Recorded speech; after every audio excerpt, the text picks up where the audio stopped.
사랑하는 식구 여러분, 안녕하십니까? 음, 오늘 드릴 말씀의 제목은 지난 시간에 이어서 하나님은 어떠한 자를 들어 쓰시는가라는 내용 가운데 하나님은 눈물이 많은 자를 들어 쓰신다. 그리고 하나님은 꿈과 비전이 있는 자를 들어 쓰신다라는 말씀이 되겠습니다. 먼저 문총재님의 말씀을 분독해 보도록 하겠습니다. 하나님은 어떤 자를 들어 쓰시는가? 하나님은 눈물이 많은 자를 들어 쓰신다고 말씀드렸습니다. 말씀의 내용을 보면 다음과 같습니다. 통일교회 사람, 진짜 식구가 어떤 식구냐 하면 눈물을 흘리는 사람이에요. 진짜 책임자가 어떤 사람이냐 하면 눈물을 흘리는 사람입니다. 하나님은 인류를 위해서 그리고 공적인 눈물을 많이 흘리는 자를 들어 쓰십니다. 인간 조상은 눈물로서 타락했으니 눈물로서 복귀해야 됩니다. 눈물을 흘리는 데는 자기를 중심 삼고 울 것이 아니라 하나님을 중심하고 인류를 위해 공적인 눈물을 많이 흘려야 돼요. 그런 눈물을 많이 흘린 사람일수록 하늘의 심정권에 가깝다는 것은 인과 법칙에 의해서도 그럴 수밖에 없다는 것입니다. 사랑하는 식구 여러분, 참사람, 참된 식구가 어떤 사람이냐고 문총재님은 물으십니다. 그 사람은 식구 전체를 위해서 눈물을 많이 흘리는 사람이라고 하십니다. 그러면 참된 지도자는 어떤 사람이냐고 물으시면서 하시는 말씀이 그 사람은 하나님과 인류 그리고 공적인 사명을 위해서 많이 눈물을 흘리는 사람이라고 하셨습니다. 참아버님은 말씀하시기를 지도자가요, 눈물이 없다면 그것처럼 위험한 지도자가 없다고 하셨습니다. 그러면서 참아버님은 강조하시기를 하나님은 공적인 눈물을 흘리는 사람을 들어 쓰신다고 하셨습니다. 여러분, 눈물이 무엇입니까? 눈물은 곧 사랑입니다. 부모가 진짜 자식을 사랑하면 자식에 대한 눈물이 나오지 않습니까? 진정한 애국자는 나라를 사랑하고 나라의 앞날을 놓고 걱정하면 눈물이 나오지 않습니까? 눈물은 사랑과 비례합니다. 내가 그 사람을 얼마나 사랑하느냐를 놓고 보면 나의 눈물이 그 사람에 대해서 얼마나 나오는지를 보면 알 수 있습니다. 사랑이 없는 사람은 눈물이 없습니다. 부모에 대해서도 자식을 놓고도 불쌍한 식구를 보고서라도 나라의 앞날을 놓고도 눈물이 없습니다. 이성으로 그리고 관념적으로 신앙하는 사람은 눈물이 없습니다. 그래서 심정적인 신앙까지 도달하기가 어렵습니다.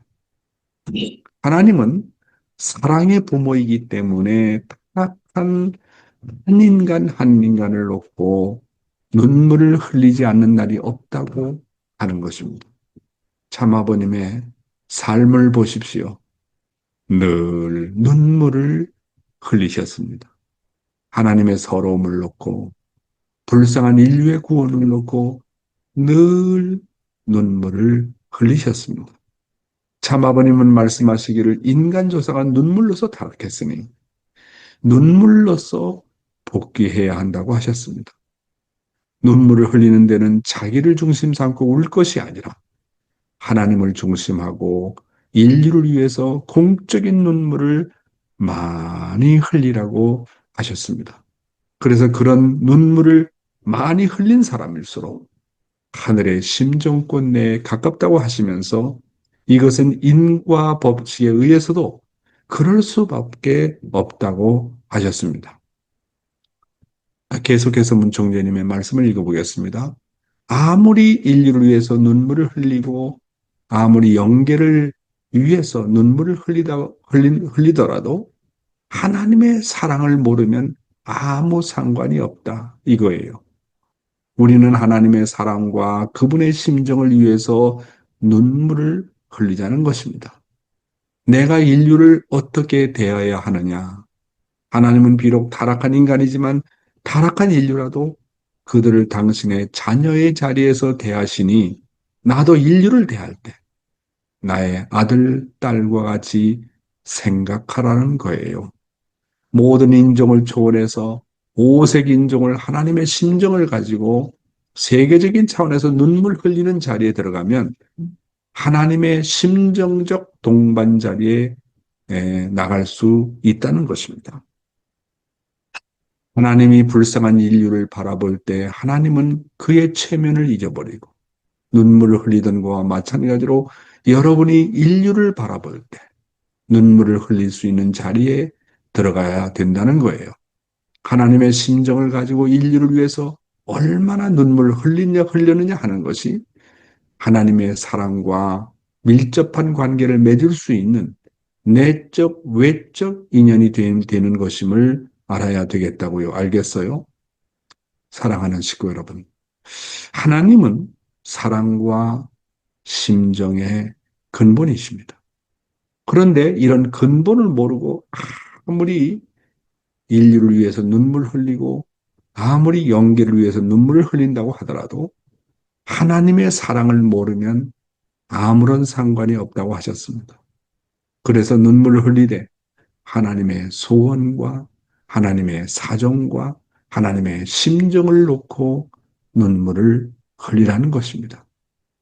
자식을 잃어버리시고 찾아 헤매는 하늘의 심정이 어떠했는지를 생각하고 그 불쌍한 하늘을 위해서 눈물을 흘리라고 하는 것입니다. 여기서 참아버님 말씀 가운데 아주 중요한 내용이 있습니다. 그것은 뭐냐면 내가 인류를 대하는 자세입니다. 내가 인류를 어떻게 대해야 하느냐 하는 것입니다. 하나님은 비록 타락한 인간이지만 타락한 인류라도 그들을 당신의 자녀의 자리에서 대하시니 나도 인류를 대할 때 나의 아들과 딸과 같이 생각하라는 것입니다. 그냥 저 사람은 뭐 하나님의 아들이다. 저 사람도 하나님의 아들이고 저 사람이 하나님의 딸이라고 그렇게 생각하지 말고 저들은 하나님의 아들과 딸인 동시에 나의 아들과 딸이라고 생각하면 심정적으로 직접 와닿는 것입니다. 그래서 저도 이 말씀을 듣고 너무 감동이 되더라고요. 그냥 하나님의 아들, 딸 하면 조금 뭐라고 할까요? 방관하기가 쉽지 않습니까? 좀 감이 좀 멀잖아요. 뭐 하나님의 아들, 딸이다. 그렇게 생각을 하기 쉽잖아요. 그런데 하나님의 아들과 딸인 동시에 저 사람이 나의 아들이다. 저 사람이 나의 딸이다. 그렇게 생각하고 내가 한 사람 한 사람 이렇게 보니까 얼마나 심정적으로 와닿는지 몰라요. 미워하는 사람이 없고 못생긴 사람, 잘생긴 사람이 없고 저 사람도 내 아들인데 딸인데 나이가 먹었던 나이가 먹지 않았던 젊었던 관계가 없이 나의 아들이 저렇게 생겼구나. 나의 딸이 저렇게 생겼구나. 저런 사정을 갖고 있구나. 그렇게 생각하니까 심정적으로 와닿아요. 그러니까 나와 직접적으로 관계를 시켜서 생각하지 않으면 심정적으로 멀어지는 거예요. 그렇죠? 그러니까 여기서 인류를 대하는 아버님의 마음 자세가 대단한 거 아닙니까? 저 사람들은 다만 하나님의 아들과 딸이 아니라 내 아들이고 내 딸이라고 생각했다는 거예요. 그러니까 오늘 우리도 그와 같은 심정으로 사람들을 대할 때 참부모님의 아들과 딸인 동시에 나의 아들이라면, 나의 딸이라면 어떨까? 그렇게 생각을 하라고 하는 것입니다. 하나님은 이 우주를 창조하신 창조주요 절대자라는 체면이 있습니다. 그런데 그런 하나님이 자신의 자녀를 찾기 위해서 그의 체면을 잊어버리고 인간을 구원하기 위해서 눈물을 흘리셨다는 것입니다. 그래서 나도 하나님과 같이 눈물을 흘릴 수 있는 입장에 들어가서 하나님의 심정을 가지고 인류를 위해서 얼마나 눈물을 흘렸느냐 하는 것이 하나님의 사랑과 밀접한 관계를 맺을 수 있는 인연이 된다고 했습니다. 하나님이 인류를 위해서 눈물을 많이 흘리신 것처럼 인간 세계에서도 하나님과 공적인 사명을 위해서 눈물을 많이 흘리는 자를 어떻게 하신다고요? 하나님께서는 들어쓰신다. 이렇게 말씀하고 있습니다. 다음 드릴 말씀의 제목은요. 하나님은 꿈이 있는 자를 들어쓰신다. 하나님은 하나님의 꿈과 비전을 가지고 도전을 하는 인물들을 들어쓰셨습니다. 그 대표적인 예로 아브라함을 한번 보십시다. 아브라함은 하나님이 주신 축복과 꿈을 절대적으로 믿고 늘 가슴 속에 품고 살았습니다. 그래서 그는 이스라엘 민족의 믿음의 조상이 되지 않습니까? 그렇죠? 하나님께서 아브라함에게 내려주신 축복과 꿈은 곧 6천년의 결실체인 우리 신종족 메시아들에게 내릴 축복이라고 생각하고 있습니다.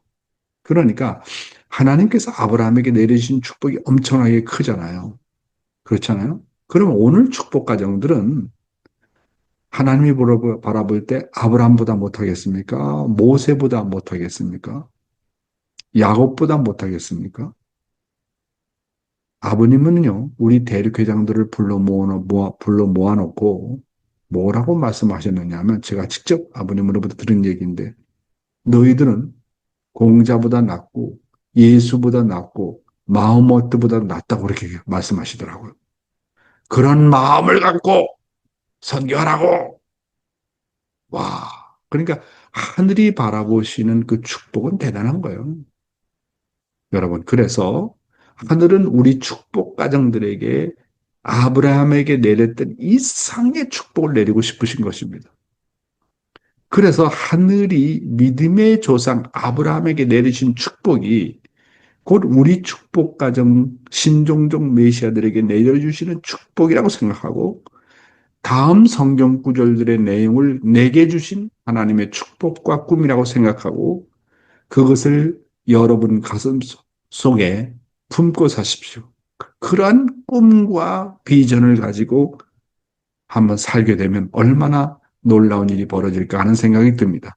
자, 창세기 12장 2절에서 3절의 내용을 보면 내가 너로 큰 민족을 이루고 내게 복을 주어 내 이름을 창대하게 하리니 너는 복이 될지라 너를 축복하는 자에게는 내가 복을 내리고 너를 저주하는 자에게는 내가 저주하리니 땅의 모든 족속이 너로 말미암아 복을 얻을 것이라 하신지라. 이 말씀을 신종족 메시아에게 내리는 말씀이라고 생각하고 한번 말을 바꿔서 한번 읽어보겠습니다. 내가 신종족 메시아라는 이름으로 하여금 큰 민족을 이루고 너희 축복 가정에게 복을 주어 내 이름을 상대하게 하리니 신종족 메시아인 너는 복이 될지라. 신종족 메시아인 너를 축복하는 자에게 내가 축복을 내리고 신종족 메시아인 너를 저주하는 자에게는 내가 저주하리니 땅의 모든 족속이 신종족 메시아인 너로 말미암아 복을 얻을 것이리라 하신지라. 놀랍지 않습니까, 여러분? 그 다음에 창세기 15장 5절에는 어떤 내용이 나오냐면 하나님께서 그를 이끌고 밖으로 나가 이르시되 하늘을 우러러 뭇별을 셀 수 있나 보라. 또 그에게 이르시되 내 자손이 이와 같으리라. 이 성경 구절도 신종족 메시아라는 말을 넣어서 한번 하나님께서 우리에게 어떤 축복을 내리시는지 생각해 보십시다. 하나님께서 신종족 메시아인 축복 가정들을 이끌고 밖으로 나가 이르시되 하늘을 우러러 무뼈를 셀 수 있나 보라. 또 그에게 이르시되 내 축복의 자손이 이와 같으리라. 이거 놀라운 거 아닙니까? 그러니까 아브라함에게 하나님께서 내리신 축복과 오늘 우리 참부모님을 만난 우리 축복 가정들, 하나님이 우리 축복 가정들에게 특별히 신종종 메시아의 사명을 하라고 하지 않습니까? 신종종 메시아의 사명은 마지막 사명이고 인간 5%의 책임 분담을 완수할 수 있는 것이 신종적 메시아의 사명이라고 말씀하셨습니다. 그러면 하나님께서는 정말 우리 보고 조상이라고 했습니다. 조상. 응? 먼저 태어난 사람이 조상이 아니라 너희들이 조상이 된다고 했습니다. 아브라함도 너희들에게 굴복할 것이고 지난 모든 중심 인물들이 너희들을 섬길 것이다. 너희들이 조상이다. 그러면 우리가 참 부모님으로부터 받은 이 축복, 하나님으로부터 받은 이 축복과 비전, 이 종종 메시아의 사명은 아브라함에게 내려주신 이상의 축복이 되는 겁니다. 그래서 우리야말로 축복 가정이야말로 신종종 메시아들이야말로 정말로 진정한 믿음의 조상이 되고 진정한 소망의 조상이 되고 진정한 뭡니까? 아, 사랑의 조상이 되는 것입니다. 예, 그렇죠? 이게 놀라운 겁니다. 예. 그리고 창세기 13장 14절에서 16절에 또 이런 내용이 나옵니다. 여호와께서 아브라함에게 이르시되 너는 눈을 들어 너 있는 곳에서 북쪽과 남쪽 그리고 동쪽과 서쪽을 바라봐라. 보이는 땅을 내가 너와 네 자손에게 주리니 영원히 이르리라. 내가 네 자손으로 땅에 티끌 같게 하리니 사람의 티끌을 사람이 티끌을 능히 셀 수 있을진데 네 자손도 세리라. 와, 이 말씀을 종종 메시아를 넣어서 다시 한번 말씀드려 볼게요. 여호와께서 신종종 메시아인 축복 가정들에게 이르시되 너희들은 눈을 들어 너희가 있는 곳에서 북쪽과 남쪽 그리고 동쪽과 서쪽을 바라보라. 보이는 땅을 내가 너희 축복 가정들과 네 축복 후손에게 주리니 영원히 이르리라. 내가 축복 가정들의 자손으로 땅에 티끌 같게 하리니 사람이 티끌을 능히 셀 수 있을진데 축복 가정들의 자손도 세리라. 여러분 아주입니까? 그 다음에 창세기 17장 4절에 6절 내가 그와 내 언약을 세워서 그 후손에게 영원한 언약이 되게 하고 내가 그에게 하나님이 되리니 이 말씀을 좀 바꿔서 보면 내가 신종종 메시아들과 내 언약을 세워서 신종종 메시아들의 후손에게 영원한 언약이 되게 하고 내가 신종종 메시아에게 하나님이 되리니 와 어떤 하나님이 된다고요? 내가 신종종 메시아의 하나님이 된다. 내가 아브라함의 하나님이 되었던 것처럼 이삭의 하나님이 되었던 것처럼 야곱의 하나님이 되었던 것처럼 나는 지금부터 신종종 메시아의 하나님이 되리니 이게 놀라운 축복 아닙니까? 그 다음에 창세기 22장 17절에서 18절을 보면 내가 스스로 맹세하노니 내가 이같이 행하여 내 아들 내 독자를 아끼지 아니하였은즉 내가 내게 큰 복을 주고 내 씨로 크게 성하여 하늘의 별과 같고 바닷가의 모래와 같게 하리니 내 씨가 그 대적의 성문을 차지하리라. 야, 내가 스스로 맹세하노니 내가 신종종 메시아들에게 큰 복을 주고 축복 가정들의 씨로 크게 성장해서 하늘의 별과 같고 바닷가의 모래와 같게 하리니 축복 가정들의 씨가 그 대적의 성문을 차지하리라. 야, 여러분, 다만 아브라함의 이야기를 그쳐서는 안 됩니다. 오늘 아브라함이 가졌던 그 꿈은 바로 우리들의 꿈인 것입니다. 이렇게 하나님은 꿈과 비전을 가진 사람에게 언제나 희망을 주시고 그런 사람들을 들어 쓰셨습니다. 그렇죠? 여러분, 모세를 한번 보십시오. 모세는 하나님이 이스라엘 백성을 이집트의 노예 상태에서 구원을 위한 비전을 받았습니다. 그는 처음에는 두려움에 떨었지만 결국 하나님의 힘으로 이스라엘 백성을 이끌어 이집트를 탈출시키고 광야에서 40년간 그들을 인도합니다. 출애굽기 3장 7절에서 10절을 보면 여호와께서 이르시되 내가 애굽에 있는 내 백성의 고통을 분명히 보고 그들이 그들의 감독자로 말미암아 부르짖음을 들었으니 내가 내려가서 그들을 애굽인의 손에서 건져내고 그들을 그 땅에서 인도해서 아름다운 땅, 젖과 꿀이 흐르는 땅, 곧 가나안 족속의 지방에 데려가려 하노라. 이제 가라. 이스라엘 자손의 부르짐이 내게 달하고 애굽의 사람이 그들을 괴롭히는 학대도 내가 보았으니 이제 내가 너를 바로에게 보내어 너에게 내 백성 이스라엘 자손을 애굽에서 인도하여 내게 하리라. 여러분, 모세는요, 하늘이 주신 꿈과 비전을 가지고 이스라엘 백성을 이집트에서 탈출시키고 젖과 꿀이 흐르는 가나안을 가기 위해서 광야에서 이스라엘 민족을 인도합니다. 이렇게 섭리적인 중심 인물들을 보면 하나님께서 그 사람에게 꿈을 심어 주셨습니다. 비전을 심어 주셨습니다. 목표를 심어 주셨습니다. 오늘 우리 축복 가정들에게도 참부모님께서 우리들에게 어떤 꿈과 비전을 주셨습니까? 어떤 도전 과제를 주셨습니까? 첫째로 축복 가정들의 책임이 신종종 메시아 사명을 하라고 하는 비전과 꿈과 목표를 주셨습니다. 그걸 도전하라. 두 번째는 뭡니까?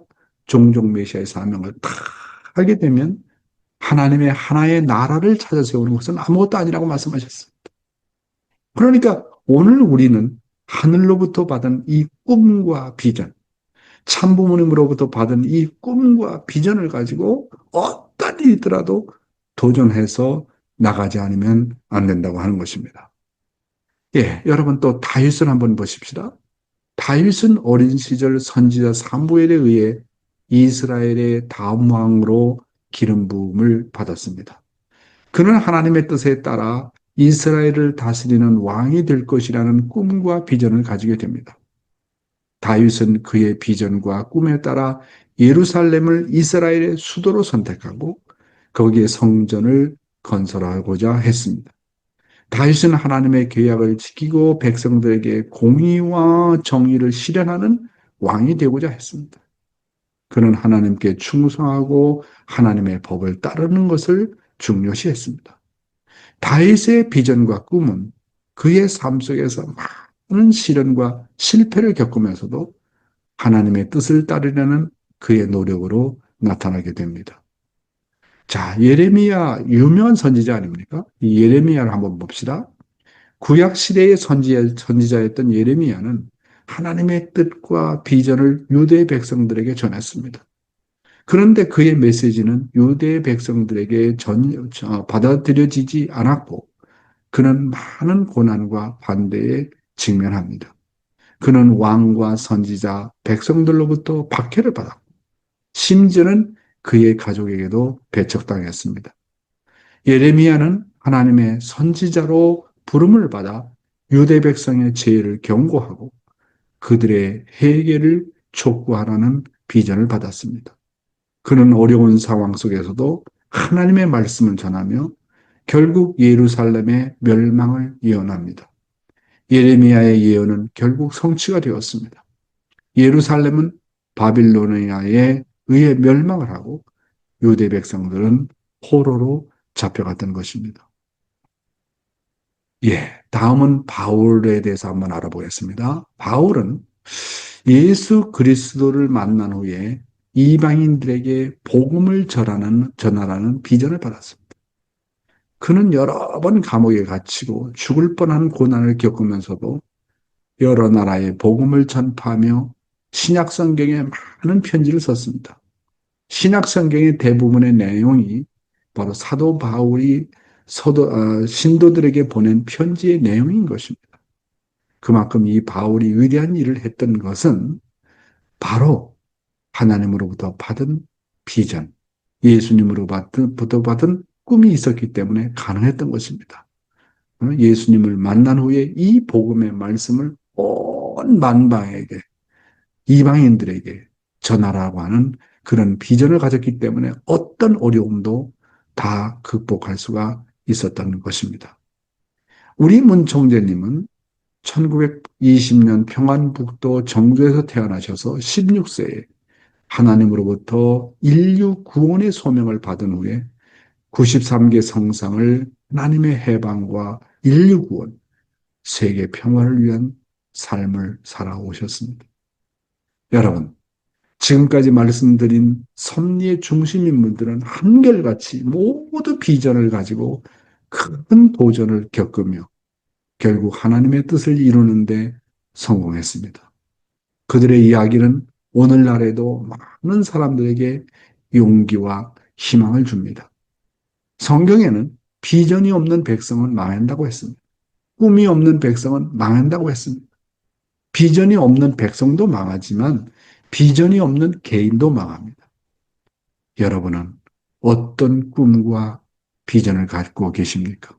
하나님은 꿈과 비전이 있는 자를 들어 쓰십니다. 오늘의 말씀은 여기서 마치도록 하겠습니다. 감사합니다.